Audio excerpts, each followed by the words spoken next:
जय सनातन। बोलो बायोसा माता जी की जय। जलंधर नाथ भगवान की जय। श्री ऋषि जाबाली भगवान की जय। श्री शांतिनाथ जी महाराज की जय। अभी मैं लाइव आप लोगों के सामने एक बहुत ही गंभीर और बहुत भावुक विषय लेके आया हूँ। मुझे मालूम है कि मेरे सारे हिंदू सनातनी भाई माताओं ने बिल्कुल पूरी ताकत के साथ एक ऐसा जनमानस तैयार किया कि नहीं, किसी हिंदू साधु को कोई कथा करने से, कोई मंदिर जाने से रोक नहीं सकता। और सफलतापूर्वक अब बायोसा माता जी मंदिर का दर्शन भी हो गया है। अब आप लोगों से निवेदन है कि हमें अब वापस क्षेत्र को बहुत आनंदमय बनाना है और वापस भगवान की कथा करनी है। अभी जालोर के कलेक्ट्रेट चौराहे पर या कलेक्टर सभागार में कलेक्टर साहब के सामने या एसपी साहब के सामने, मुझे अभी विधिवत जानकारी नहीं है, लेकिन जरूर सैकड़ों माताओं ने और भाइयों ने वहां जाकर के परमिशन मांगने के लिए, स्वीकृति लेने के लिए वहां पर सब बैठ गए हैं और एक प्रकार से सरकार के खिलाफ या सरकार के सामने ये प्रस्ताव रख रहे हैं, नाराबाजी भी लगा रहे हैं। कुछ लोग थोड़ा नाराज भी हो रहे हैं। तो आपसे निवेदन है, एक तो देखिए, प्रशासन ने जो गलती की वो प्रशासन को महसूस हो गया है, क्योंकि कल की घटना देखने के बाद, कल जब मैं यहाँ तखतगढ़ से रवाना हो रहा था तो प्रशासन के ही लोगों ने कहा था कि महाराज जी अब परमिशन लेकर के जाइए, आप, कोई रोकने वाला नहीं है। तो मुझे निश्चित तौर पर हिंदुओं आपसे कहना है, परमिशन बहुत जल्दी मिलने वाली है। जालोर में हम परमिशन लेकर के भगवान की कथा गाएंगे। लेकिन अभी 2 दिन से मैं देख रहा हूँ कि मेरे और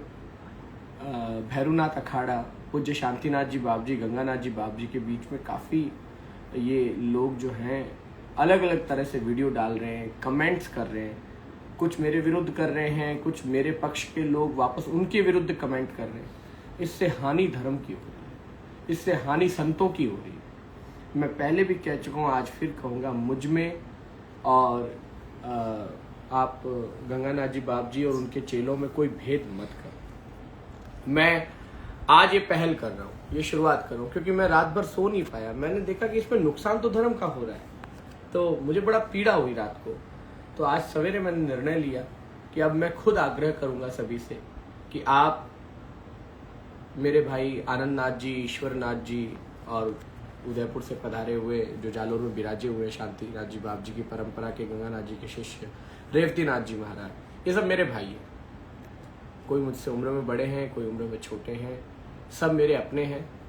भैरूनाथ अखाड़ा में सबसे पहले मैं गया था परमिशन लेने के लिए कि बाप जी मुझे चातुर्मास की परमिशन दो। गंगानाथ जी बाप जी ने कहा दिल से करो बाप जी, खूब आप कथा करो, आनंद करो, मैं खुद आपके साथ। तो मैं चाहता हूँ कि ये जो समाज के अंदर एक धड़ा पैदा हुआ है जो कह रहा है कि अभयदास जी महाराज कथावाचक है, संत नहीं है। मैं तो आप ही का संत हूँ, सन्यासी हूँ। 4 साल का था तब सन्यास लेकर यहाँ आया। कथा करना ये मेरा अपना भाव है कि मैं भगवान का प्रचार प्रसार, कोई धूनी रमा के करता है, कोई मंत्र बोल के करता है, कोई मौन साधना करके करता है, कोई कथा करके करता है। सबके अपने अपने तौर तरीके। तो मैं कथा वाले तरीके से धर्म का प्रचार करता हूँ, वाणी सेवा करता हूँ। इसलिए मैं संत नहीं हूँ, कथावाचक हूँ। हाँ, कथावाचक ब्राह्मण गृहस्थ भी हो सकते हैं, जो शादीशुदा होते, बच्चे होते। सबको मैं बता दूं, मैं शादीशुदा नहीं हूँ। मेरे कोई पत्नी, बच्चे, बाल, मेरे जो शिष्य हैं, चेले हैं, मेरे जो ये पुत्र समान चेले हैं, ये सब भी किसी और की संतानें हैं, लेकिन इन्होंने मंत्र दीक्षा लेकर के मेरा शिष्यत्व ग्रहण किया, इसलिए अब ये मेरे बेटे हैं। मेरे आश्रम में जो गुरुजी हैं वो भी ब्रह्मचारी हैं, आचार्य हैं, एक पद के, बहुत बड़ी गादी के आचार्य हैं। मैं उनका उत्तराधिकारी आचार्य हूँ। हम सभी सन्यासी गादी है, यहाँ पर कोई शादीशुदा गृहस्थ व्यक्ति नहीं। तो ऐसा उल्टा सीधा कहने का कोई अर्थ नहीं है। तो अब मैं बस सीधी सीधी बात पे आता हूँ। मैं जितनी माताएं और जितने भाई लोग जालोर में कलेक्टर और एसपी से परमिशन ले रहे हैं, आपसे एक मेरा भावनात्मक आग्रह है, उनसे तो परमिशन मिले, नहीं भी मिलेगी तो चलेगी, फिर भी हम लड़ लेंगे, भगवान का नाम लेकर के कहीं ना कहीं कथा पूरी कर लेंगे। लेकिन परमिशन हमें लेनी है परम पूज्य गंगानाथ जी बाप जी से। आप सभी से आग्रह है, आप सभी तुरंत कलेक्टर ऑफिस में अपना परमिशन का लेटर देके, परमिशन तो आ जाएगी, नहीं आएगी तो हम कोर्ट जाएंगे, कोर्ट से ले आएंगे। पर आप लोगों से आग्रह है कि आप सभी लोग गंगानाथ जी बाप जी के वहां पर जाएं और सिरे मंदिर जाकर के वहां से परमिशन ले लें और वहां जाकर के सबको निवेदन करें, बाप जी को निवेदन करें कि अभयदास जी ने खुद ने आग्रह किया है बाप जी के चरणों में, क्योंकि अब बड़े बूढ़े बुजुर्ग संतों और हमारी ये परंपराओं, शांतिनाथ जी बाप जी तो साक्षात महादेव है। ये बात मैं कथा में बोल चुका हूँ, 10 बार बोल चुका हूँ। एक बार जो मेरे बारे में उल्टा सीधा बोल रहे, एक बार 7 दिन की कथा तो सुन लो। भागवत कथा में 50 बार बोला है कि शांतिनाथ जी बाप जी साक्षात महादेव है, और ये मेरी श्रद्धा से बोल रहा हूँ। कोई जबरदस्ती, तब तक तो ये विवाद भी नहीं था, कथा में कोई जबरदस्ती मुझसे बुलवा सकता है? व्यासपीठ पे जो भी बोला जाता है साक्षात ईश्वर बुलवाता है। तो मेरे मुख से अगर ईश्वर ने वाणी निकलवाई कि शांतिनाथ जी बाप जी महादेव का अवतार है, तो ये बात अब लिखने की जरूरत नहीं है आप लोगों को कि तुझे क्या पता है शांतिनाथ जी महादेव का अवतार। अरे भाई, आप लोगों ने तो ठीक है, आप जालोर में रहे हो, मैं शांतिनाथ जी बाप जी को 25 वर्षों से मैं भी जानता हूँ, मैं भी उनका नाम सुना हूँ, दर्शन किया हूँ एक बार उनका, बहुत छोटा था बाल्यकाल में। ये माथे पे जो मैं त्रिपुंड लगाता हूँ, सबसे पहले उनके माथे पर त्रिपुंड और चंदन जीवन में मैंने देखा था जब मैं 25 साल पहले छोटा था। तखतगढ़ पहली बार आया था 4 साल की आयु में संन्यास लेकर के अपने गुरु के पास। इस आजीवन ब्रह्मचारी गादी पर जब मैं आया, तब मैंने पहली बार हमारी ही गली में शांतिनाथ जी बाप जी को किसी भक्त के घर आते हुए बैठे हुए देखा, उनके माथे पे त्रिपुंड देखा। तब से वो छवि मेरी आंखों में। आज ये मैं वैष्णव होते हुए भी ये त्रिपुंड लगाता हूँ शैव परंपरा का, तो उसमें कहीं न कहीं नाथों की, पुरी की, गिरी, भारतीय, हमारे सन्यासियों की परंपरा का मुझ पर प्रभाव है। मैं वैष्णव हूँ, सफेद कपड़े पहनता हूँ, लेकिन फिर भी भगवा धारण करता हूँ, क्योंकि मैं सन्यास तत्वों से प्रेम करता हूँ। हमारे सारे वैष्णव सन्यासी लगभग सफेद कपड़े पहनते, कम वैष्णव सन्यासी है जो भगवा पहनते। लेकिन मैं भगवा क्यों पहनता हूँ? क्योंकि मुझे शिव से प्रेम है, भगवान महादेव से प्रेम है, और महादेव के सारे भक्तों से प्रेम है। तो शांतिनाथ जी साक्षात महादेव है। तो अब ये संतों के बीच विवाद मत पैदा करो। और कोई कहता है कि अभयदास महाराज हार गए, संतों के लिए मैं 100 बार हार जाऊंगा। यहाँ कोई जीत हार का सवाल नहीं है।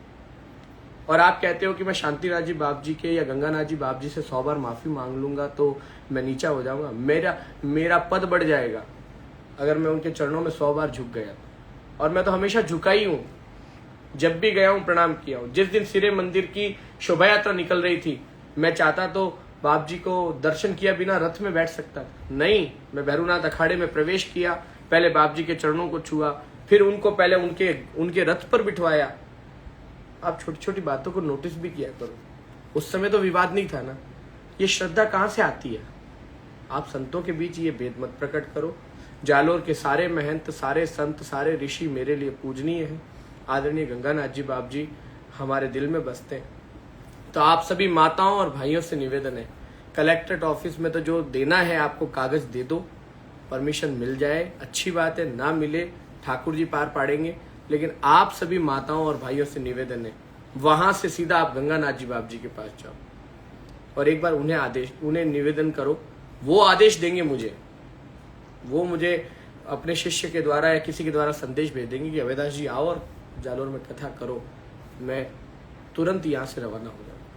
अब सिर्फ कलेक्टर की परमिशन नहीं, मेरा आप सभी से निवेदन है, गंगानाथ जी बाप जी से भी आप ये परमिशन स्वीकृत करवाओ। क्योंकि मैं जालोर आ गया और आने के बाद मैंने कथा शुरू भी कर दी। मानता हूं जनता भी आ जाएगी, कथा सुन लेगी, लेकिन मेरा दिल दुखेगा। मैं अंदर ही अंदर पीड़ा में रहूंगा कि मेरे संत, मेरे भगवान, मेरे ऋषि, मेरे साधु और मेरे पिता समान गंगानाथ जी बाप जी के दिल को दुखाने का काम कहीं न कहीं किसी न किसी माध्यम से शायद हम लोगों के द्वारा हो गया। उनको दुख होगा, ये मैं सहन नहीं कर पाऊंगा। जालोर में आधे भक्त शांतिनाथ जी के उस परंपरा को मानने वाले हैं, आधे भक्त अलग अलग संतों को मानने वाले।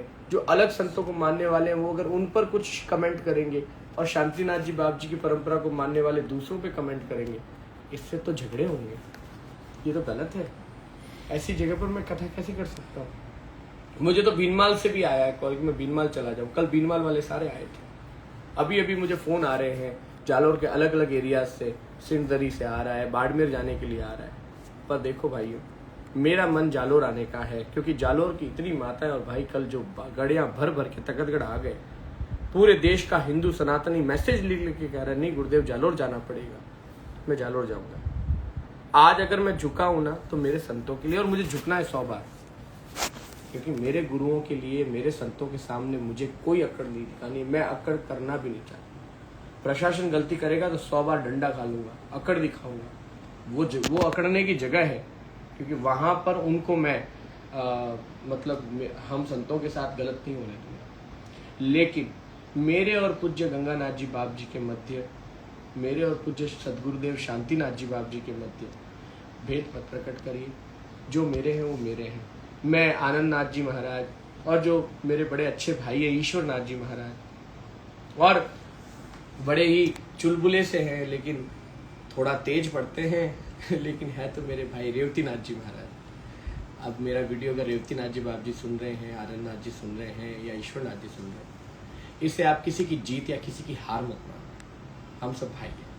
अब हमें समाज को और दुनिया को ये संदेश देने का समय आ गया। हम संत एक हैं, हिंदू समाज टूटता नहीं है। जब समय आता है तब हिंदू समाज एक होता है। आज जालोर के अंदर कई विधर्मी, कई ऐसे लोग हैं जो हम पर हंस रहे हैं।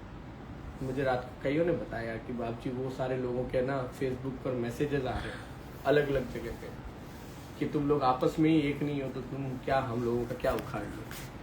पीड़ा होती है देख करके। इसलिए आप सभी पूज्य संतों से निवेदन है कि हम सब एक हो जाएं, हम सब मिल करके। और मैं तो एक निवेदन और करूँगा, आप अपना दिल बड़ा करके मुझे अब जालोर में कहीं और ना रखिए, भैरवनाथ अखाड़े में ही कहीं एक कमरे में मेरे रहने का स्थान करें। मैं अखाड़े की रोटी खाना चाहता हूँ, मैं आप लोगों के बीच रहना चाहता हूँ। मैं हृदय से कह रहा हूँ। अब मेरे समर्थक या मेरे जो भक्त हैं जो जालोर में, अगर इस बात को सुनने के बाद आपको दुख होता है तो मुझे माफ़ करें। आप गलत बात पर दुख करें। मैं यहाँ पर कोई झुक नहीं रहा, किसी से माफ़ी नहीं मांग रहा। मैं मेरे भाइयों से और मेरे संतों से और मेरे पिताओं से मैं 10 बार बात कर सकता हूँ। ये बात अलग है कि डायरेक्ट कॉल करने की स्थिति में नहीं हूँ। शायद मैं फ़ोन करूँ, मेरे कोई लोग मेरी बात ना करवाएं, इसलिए लाइव आकर के बोलना पड़ रहा है। इससे कोई ढोंग नाटक या नौटंकी भी न समझे। अगर ढोंग नाटक नौटंकी करना होता तो आमरण अनशन पर नहीं बैठता, जल का त्याग नहीं करता। बहुत रास्ते हैं अनशन करने के, तो खा पी के बैठा रहता अनशन करता, लेकिन जल का त्याग करने वाला साधु झूठा नहीं हो सकता। 2 दिन मैंने अन्न का और जल का बूंद मेरे मुख में नहीं डाला। इसलिए मैं आप सभी से आग्रह करूंगा, पूज्य शांतिनाथ जी बाप जी के भक्तों से आग्रह करूंगा, एक बार मेरी विनती आप गंगानाथ जी बाप जी तक पहुंचाएं। मैं उनके दर्शन करने आना चाहता हूं और उनका आदेश मुझे प्राप्त होए तभी मैं जालोर में कथा करूंगा। नहीं तो मेरा चातुर्मास का जो संकल्प है वो शायद इस साल खंडित होगा, टूटेगा। वैसे शिव भक्त और नाथ परंपरा तो इस बात को जानती है कि श्रावण मास का संकल्प टूटना बहुत बड़ा महापाप होता है, बहुत अनर्थ होता है। तो मुझे विश्वास है कि मेरे नाथ परंपरा के मेरे जितने गुरु भाई हैं और मेरे पिता स्वरूप गंगानाथ जी बाप जी हैं, वो मेरे संकल्प को टूटने नहीं देंगे। आप सभी से निवेदन है, इस वीडियो को, इस लाइव को ज़्यादा से ज़्यादा लोगों तक पहुंचा करके पूज्य गंगानाथ जी बाप जी तक मेरा ये संदेश पहुंचाएं। और जालोर के सारे जितने भी भक्त समाज के लोग हैं, आप सभी से निवेदन है, आप सभी पूज्य गंगानाथ जी बाप जी के पास जाके एक छोटा सा निवेदन करें कि बाप जी अब आप आदेश करेंगे तभी अवैधाश जी जालोर आएंगे, नहीं तो जालोर नहीं आएंगे। तो अब ये संघर्ष खत्म हुआ, अब ये विवाद खत्म हुआ, ये दौड़ना भागना झगड़ना सब खत्म।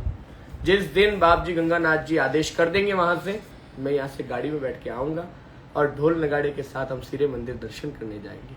पूरे जालोर के सारे भक्त समाज हम सिरे मंदिर दर्शन करें। और मैं तो कोशिश करूँगा कि बाप जी मेरा ये निवेदन स्वीकार करें और मेरे रहने के लिए अब कई तीसरे चौथे भक्त के यहाँ नहीं, मैं भैरवनाथ अखाड़े में रहूँ।